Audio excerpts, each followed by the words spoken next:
Rebonjour à tous, donc sixième conférence dans ce cycle. Là, on va revenir à la question de valeur et de sens, c'est ce qui motive les collaborateurs, ce qui peut les attirer et les retenir. Donc la RSE, la responsabilité sociétale des entreprises, c'est un de ces moyens et c'est même devenu un vecteur de marque employeur.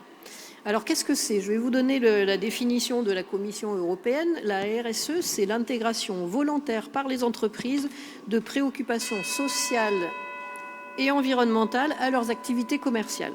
Donc, c'est la contribution en fait des entreprises à tous les enjeux de développement durable.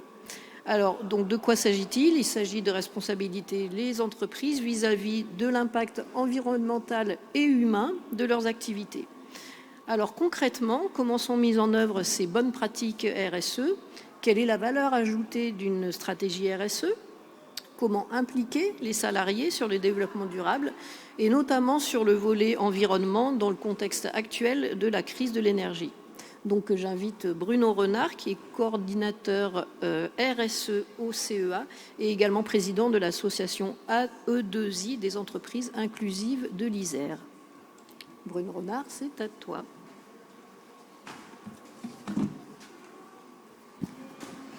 Eh bien, bonjour tout le monde. Alors, on a une petite demi-heure.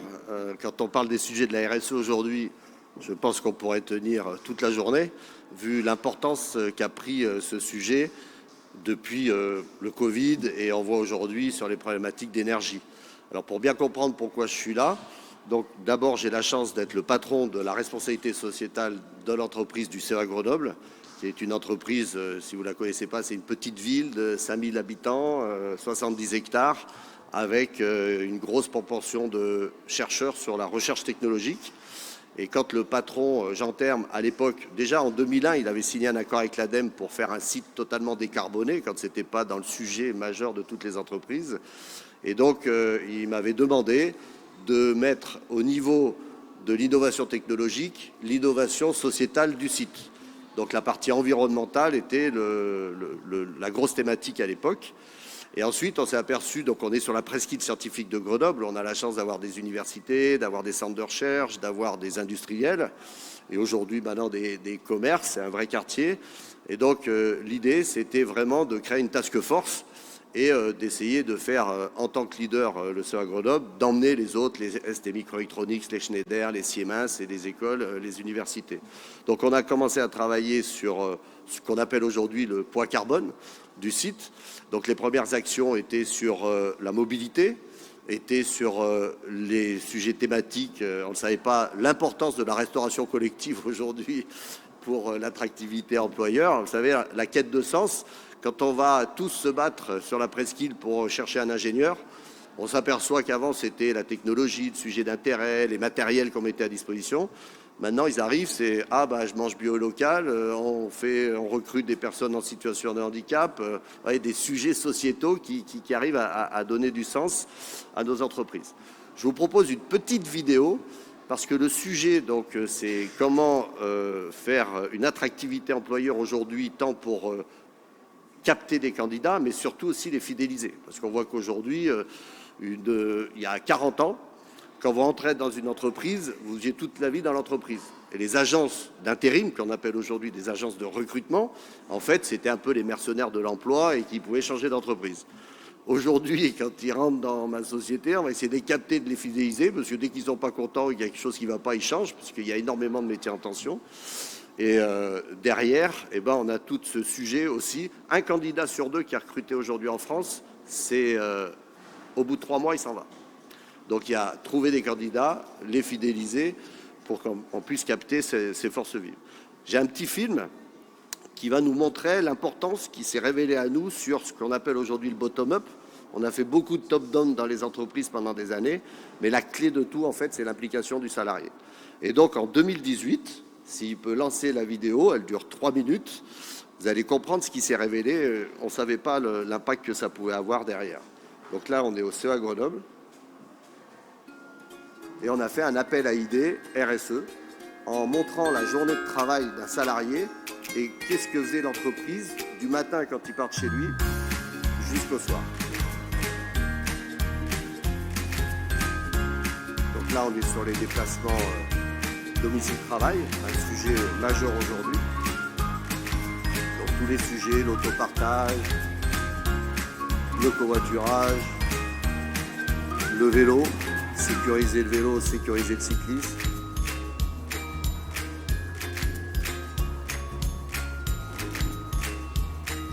Donc là, vous êtes sur le site du CEA Grenoble. On a une flotte de 1000 vélos de service.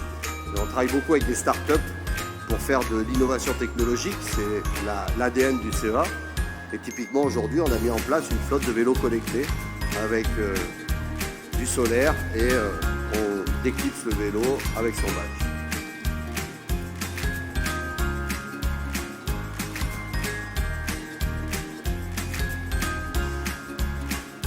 Donc on travaille beaucoup avec le milieu social, les entreprises adaptées, les entreprises par l'insertion économique.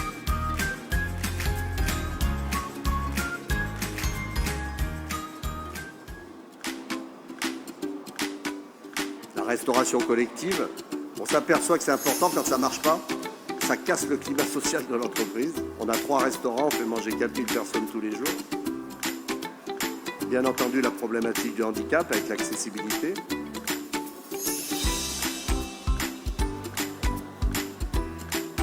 Là, on a mis un potager devant un restaurant pour rappeler la saisonnalité des produits.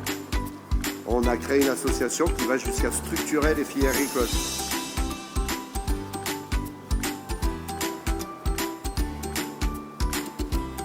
Aujourd'hui, le bilan carbone au CEA de l'informatique, c'est 80% de matériel.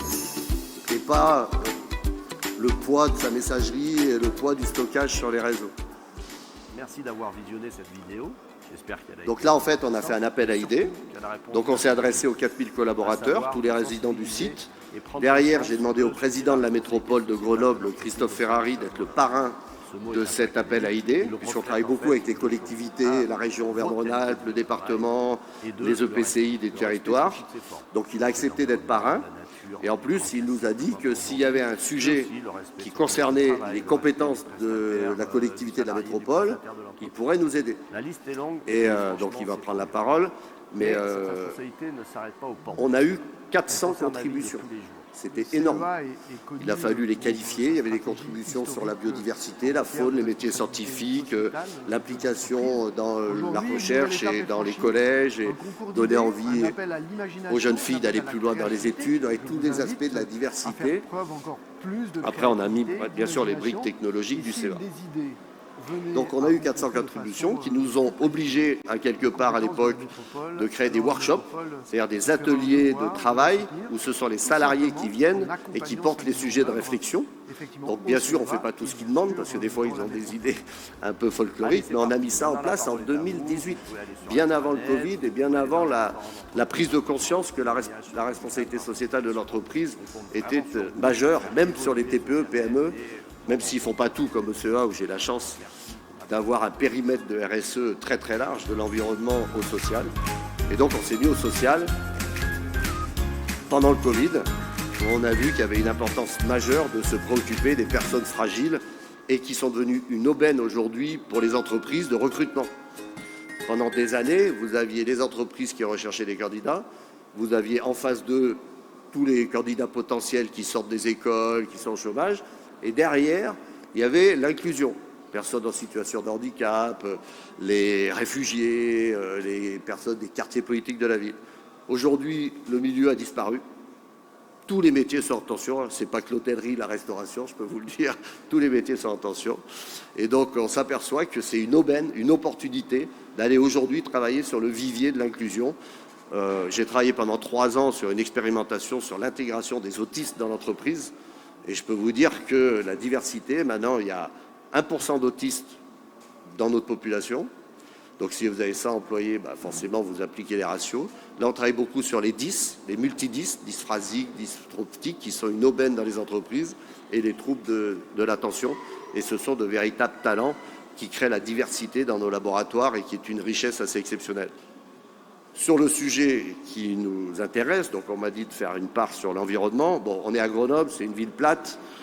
J'ai créé une association qui s'appelle le plan de déplacement inter-établissement. Donc c'est réunir toutes les personnes qui ont une même problématique de transport une sortie d'autoroute, un parking commun, donc on retrouve ça dans toute la France.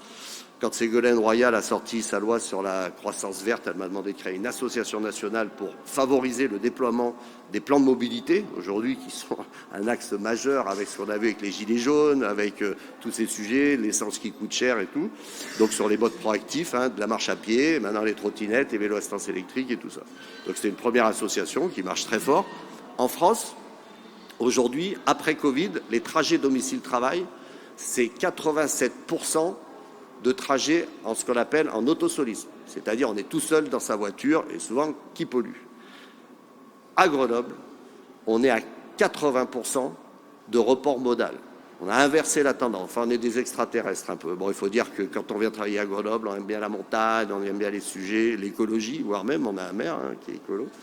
Donc voilà, ça a marché très fort.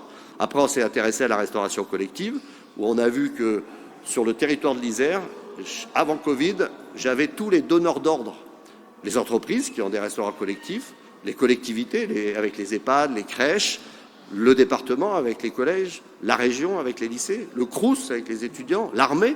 Et donc tous ensemble, on décide de porter un sujet de bien manger. Bio, pas forcément que bio, local, proximité. Et donc grâce à ça, en format d'économie circulaire, c'est-à-dire la denrée, matière première, jusqu'à le compost, l'anti-gaspillage, on est arrivé à créer des plateformes qui ont vu qu'on allait leur acheter des produits et donc qui ont pu développer. Vous voyez, on arrive à faire ça vraiment sur des sujets. Et puis en 2019, donc on s'est intéressé fortement au volet social, avec le Covid, avec la perte de sens, avec les jeunes, on avait le bore-out juste avant, maintenant on a la Quiet Démission, c'est assez difficile. Et donc j'ai créé une association qui s'appelle l'Association des entreprises inclusives de l'Isère. Ça marche du tonnerre de Dieu. L'idée, c'est de se porter des réflexions sur les personnes, on va dire, fragiles, qui peuvent être les mains de justice. Demain, on va visiter le centre pénitentiaire juste à côté d'ici, parce qu'on a des personnels en conversion, on peut faire la structure par l'activité économique, avec des tas de choses. Les réfugiés, je veux dire, aujourd'hui, c'est une aubaine. Sur le département de l'Isère, on a des réfugiés ukrainiens qu'on a recueillis, ils sont tous au-dessus du bac. Et donc, à part la barrière de la langue, une fois qu'on a traité ce sujet-là, c'est vraiment une aubaine pour les entreprises. Alors, je ne vous cache pas aussi les personnes en situation de handicap. Donc, le handicap classique, on va dire malentendant, malvoyant ou personne à mobilité réduite, on le traite depuis des années, puisqu'il y a la loi des 6% qui impose aux entreprises tout ça. Mais là, aujourd'hui, on a un vrai sujet, c'est le handicap invisible. C'est majeur. Je prends dans la salle, vous êtes tous concernés par ce sujet. Dès que vous allez vous intéresser, vous allez voir que vous avez votre tante, votre oncle, vous avez un cousin. Moi, je ne savais pas que mon neveu était autiste. En parlant à ma sœur que je m'occupais de ce sujet-là, elle me dit « Ah bah tiens, voilà ». Et alors les dyslexiques, dysphrasiques aujourd'hui, ça arrive très fort. Donc, pour revenir au sujet initial de la conférence, on s'aperçoit aujourd'hui qu'on soit TPE, PME, grand groupe, le sujet de donner envie aux salariés de venir travailler ou de rester dans une entreprise, il passe par ces sujets sociétaux. Alors, c'est sûr qu'au niveau de la voiture, par exemple, dès qu'on a plus de 35-40 ans, le sujet est délicat. Mais quand on est sous la tranche d'âge, en dessous, il n'y a pas photo. Quand je fais des conférences à l'IAE, dans les écoles de commerce, qui a fait du Blablacar? Tout le monde. Qui connaît l'autopartage? Tout le monde. Qui a une voiture? Il y en a même qui ne passent plus le permis. Donc, pour vous dire, bon, ça c'est dans les zones urbaines. Et on a fait de la synergie, parce qu'en fait, dans la plupart des entreprises, les entreprises travaillent en silo. Ils travaillent sur les RH, ils travaillent sur tel sujet. Mais quand on fait des synergies, en fait, on s'aperçoit qu'il y a des connexions qui sont assez intéressantes. Typiquement aujourd'hui, ce qu'on appelle la mobilité inclusive, c'est un sujet majeur. C'est-à-dire que vous pouvez offrir à un candidat un poste, mais il ne peut pas se déplacer. Parce qu'il est en zone rurale et il faut qu'il vienne en zone urbaine. Parce qu'aujourd'hui, on met en place dans toute la France des ZFE, des zones à faible émission, qui vont impacter fortement, non pas l'urbain ou le périurbain, mais les zones rurales. Parce qu'en fait, on les a oubliées, mais c'est elles qui viennent de temps en temps et qui viennent nous voir. Donc j'ai créé cette association et ça marche très très fort. Enfin bon, j'ai mis 100 € la cotisation pour qu'elle soit symbolique. On crée des événements et quand on a besoin d'argent pour l'événement, on le trouve avec des subventions, des collectivités ou d'État. Et donc elles sont toutes présentes Les gros groupes, je pourrais vous les citer, enfin on va ouvrir notre site internet prochainement, c'est récent, mais toutes les TPE, PME, tous les services à la personne, enfin tous les sujets. Et là l'idée, alors je ne sais pas si je l'ai dit déjà, c'était de mailler le territoire pour avoir un ensemble de métiers. Vous avez ce qu'on appelle beaucoup de structures qui sont des structures pour l'insertion par l'activité économique. Donc des gens qui sont isolés, qui ont un accident de vie, qui ont été SDF. Donc ces structures les ramènent au savoir-être, c'est-à-dire se réinsérer dans la vie sociale, mais après il y a le savoir-faire. Et là derrière, ces structures nous appellent en disant tiens, j'ai un jeune ou j'ai une personne, il faut s'occuper des seniors aujourd'hui, je vais travailler pour mon propre cas, ça va être bien. Et donc aujourd'hui, ils nous appellent en disant telle personne, elle aimerait bien découvrir tel métier. Et donc l'association répond à ça en offrant des périodes d'immersion. Et derrière, en fait, par un geste qu'on pourrait considérer comme altruiste au départ, mais pas du tout, il y en a qui arrivent justement à capter des salariés. On est même à un point aujourd'hui où, j'en parlais tout à l'heure, les grosses entreprises avec qui je travaille, la dernière c'est Serge Ferrari, donc une très belle entreprise de l'Isère. Juste avant, c'était Vercor qui s'installe sur la presqu'île et qui va faire une gigafactory à Dunkerque. Ils créent leurs propres écoles.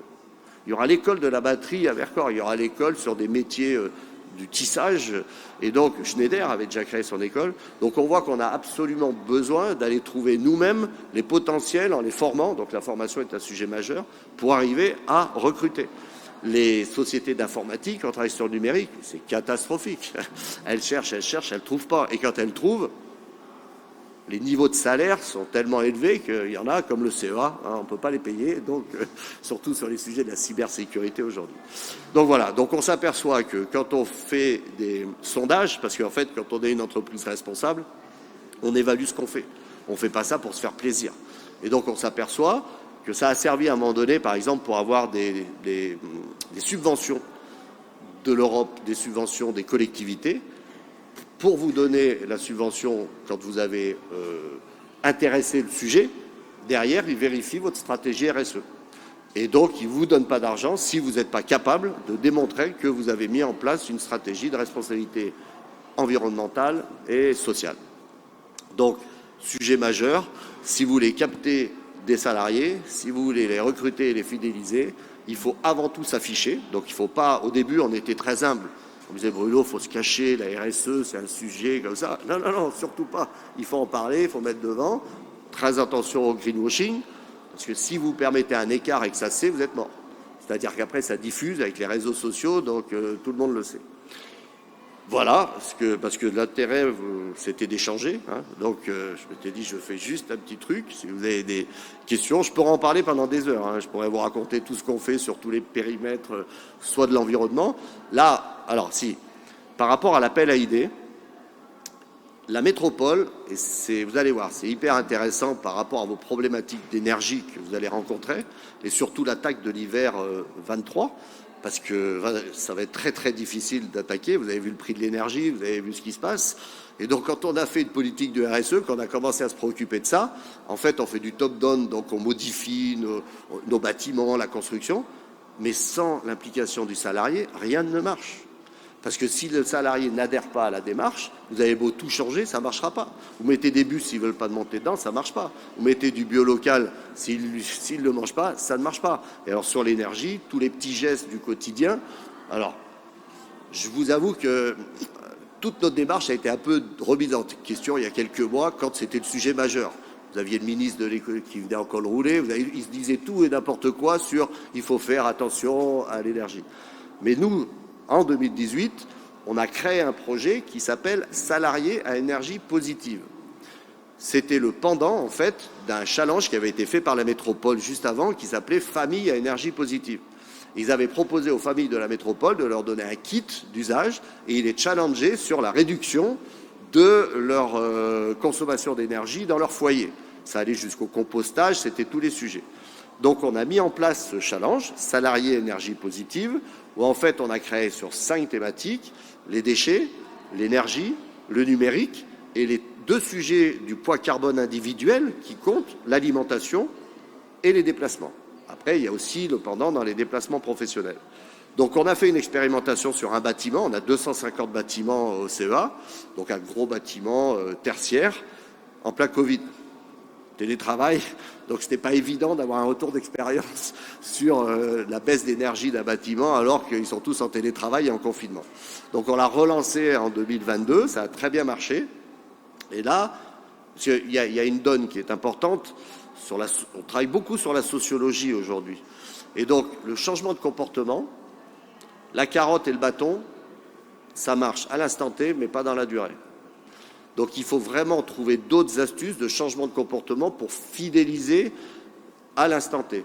Donc vous pouvez faire un gros événement et sensibiliser les gens en leur donnant un cadeau, ou vous pouvez structurer vos stationnements en interdisant aux voitures le contraignant, ils n'aiment pas pour faire ça, mais une fois que vous libérez ça, les gens y reprennent.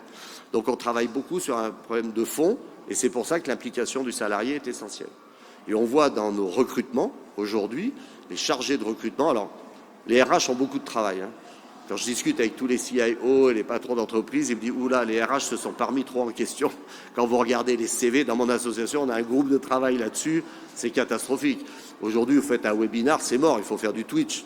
Ok, si on veut s'adresser aux jeunes, les formats de médias et de captage, ils sont différents. Et donc, on fait des événements. On a fait un événement Horizon 9 il y a une semaine, et on a créé un festival autour de l'emploi. C'est-à-dire, au lieu de faire un job dating classique pour arriver à trouver, en fait, on a mis de la musique, on a mis des jeux, on a mis des choses comme ça, des thématiques. Pour le jeune, il vient pour autre chose, on le capte en fait, et on l'amène à pouvoir lui trouver un travail. Donc, il faut changer les codes, il faut changer les manières. Si vous voulez recruter un autiste aujourd'hui, franchement, c'est une valeur sûre. Il ne faut pas lui faire passer un entretien classique. Si vous recrutez, alors nous, on a mis en place du blind date. On fait des recrutements à l'aveugle. Donc on l'a fait pour les personnes en situation de handicap pour éviter que la première fois que le manager ou le recruteur ait un script de voir une personne en fauteuil roulant, de voir une personne, dans le noir. Le premier quart d'heure se passe dans le noir. Et donc là, il se parle. Bon, on reconnaît si c'est une femme ou un homme à la voix, mais des fois, ok. Et puis après, on allume la lumière. Ça change tout. Et ce qui est intéressant, et je terminerai là-dessus, en fait, on s'aperçoit que tout ce qu'on fait pour le handicap, ça sert pour tout.